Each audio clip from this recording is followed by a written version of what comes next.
One username. How much can the internet reveal about you? Imagine I give you a username, nothing else. No password, no phone number, no private account, just one username. And I tell you that by following that single clue through the public internet, you might be able to uncover a surprising amount of information. Not because you hacked anyone, because people leave pieces of their identity everywhere. A username on one website, a profile picture on another, an old account they forgot about, a comment from years ago, a website they once created. Individually, those clues might mean almost nothing. But connect enough of them, and they can start telling the same story. So today, we're going to test exactly how far one username can take us. We're going to use a completely fictional identity and follow the investigation from the first search to the final digital footprint. Everything you see is fictional and created for education. We're not accessing private accounts, stealing passwords, or investigating a real person. We're only looking at information that could be publicly available. And there's one rule for this investigation. We don't assume a connection just because something looks similar. We verify it. Because finding information is easy. Knowing whether that information actually belongs together is the real skill. The first clue. Our starting point is simple. Rex _ Shadow _ 27. At first, it looks like nothing, just another username. But usernames have a weakness. People reuse them. The same username might appear on a social platform, a gaming account, an old forum, or somewhere else entirely. So we search for it, and immediately we get several possible matches. One looks like a social profile, another appears to be an old gaming account, and another appears on a forum. But here's where a bad investigation can go wrong. We can't simply say, same username, same person. That's not evidence. A username can belong to multiple people. So right now, we don't have an identity. We have leads. And that's the first lesson in OSINT. A clue is not a conclusion. Following the first lead, let's open the first public profile. The username matches. There's a profile picture. There's a short biography. And one detail catches our attention.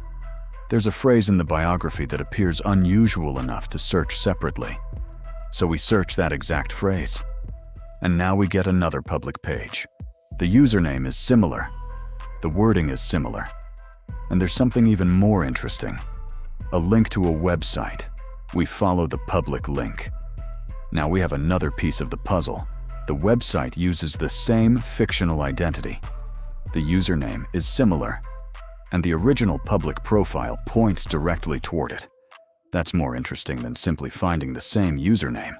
We now have independent clues pointing in the same direction, but we're still not finished. Going back in time. Now we go back to the search engine. This time, instead of searching only the username, we combine it with other public clues.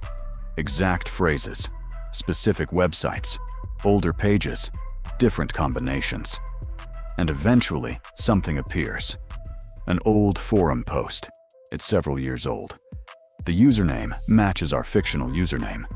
And inside the post, the person mentions the same website we discovered earlier. Now we have another connection. Username, profile, website, old forum post.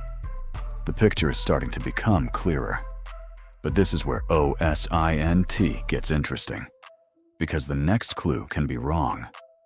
The photo. Let's look at the profile picture. People reuse the same photographs all the time. Maybe the same picture appears on multiple platforms. So we take the publicly available fictional profile picture and perform a reverse image search. The results come back. One result looks promising. Same photograph, another public page, and the username is connected to it. At first, that looks like confirmation. But then we notice another result. It looks almost exactly the same. Same person, same pose, same background. It would be easy to count that as another piece of evidence. But we check it, and the account belongs to someone completely different. The image was simply copied. So we throw that result away. And this is one of the most important parts of the entire investigation. A search result isn't automatically evidence. A convincing match can still be wrong. In OSINT, sometimes the most important thing you find is the clue you decide not to use, the information inside the file. Now let's go one level deeper. Metadata. When a digital photograph is created, the original file can contain information called E or XIF metadata. Depending on the device and settings, that can include things like the camera model, creation date, and sometimes GPS coordinates. That sounds extremely powerful. But there's a catch. Social media platforms often remove or modify metadata when an image is uploaded. So you can't assume an image online still contains its original information. For our fictional investigation, imagine we find an original photograph on a public website where the original file has been preserved. We inspect the metadata. The file contains information about the camera and the date it was created. And if GPS information is present, it could reveal where the photograph was taken. That's why metadata matters. Not because we're trying to expose someone's private location, but because people often don't realize that a file can contain information they never intended to publish. Search like an investigator. Now let's go back to something much simpler. Search operators. You don't need expensive software to start doing OSINT. Even an ordinary search engine can become much more useful when you make your searches precise. Quotation marks can search for an exact phrase. The site operator can restrict results to a particular website or domain. Other operators can narrow down large numbers of results. The goal isn't to memorize dozens of commands. The goal is to stop searching randomly. Instead of asking, "What can I find?" ask, "What specific connection am I trying to verify?" That small change can completely change how you investigate. Now look at yourself. So far, we've followed one fictional username. We found possible accounts. We compared usernames. We examined a public profile. We followed a public link. We discovered an old forum post. We investigated a photograph. We rejected a false match. And we examined metadata. Now let's turn the investigation around. Imagine you're the person we're investigating. What would someone find if they searched your username? Do you reuse the same username across different websites? Do you still have old accounts? Do you use the same profile picture everywhere? Have you posted your location publicly? Have you left comments that are still searchable? Do you have an old website or profile you completely forgot about? You might be surprised by what is still public. And you don't need to disappear from the internet to reduce your digital footprint. Start by searching your current username. Then search your old usernames. Check image results. Look through old accounts. Review your public profile information. And pay attention to what can be connected. Because one piece of information might be harmless, but several pieces, combined over time, can reveal much more than any single clue. The final picture. Now let's go back to where we started.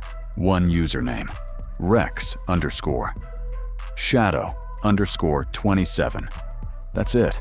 From that single clue, we found potential public accounts. We compared usernames. We examined a profile. We followed a public link. We discovered an old post. We investigated a photograph. We rejected a false image match. We examined the possibility of metadata. And we used search techniques to narrow down the investigation. None of this required a stolen password. None of it required access to a private account. The real skill was connecting information carefully. Because the internet doesn't necessarily forget just because you do. An account you abandoned years ago may still exist. A username you stopped using may still be searchable. A photograph you uploaded may appear somewhere else. And a comment that seemed meaningless years ago might become useful when combined with another clue. That's your digital footprint. And once you understand how someone can build it from public information, you can start controlling it yourself. So here's the question. If I gave someone your username and nothing else, how much could they learn from information you've already made public? You might think the answer is almost nothing, but there's only one way to know. Search it and see what you find. If you found this investigation useful, subscribe to Guide for Cyber, because in the next video, we're going deeper into OSINT, how investigators organize clues, verify information, and separate real connections from false leads. Until then, think before you click, think before you post, and protect your digital footprint.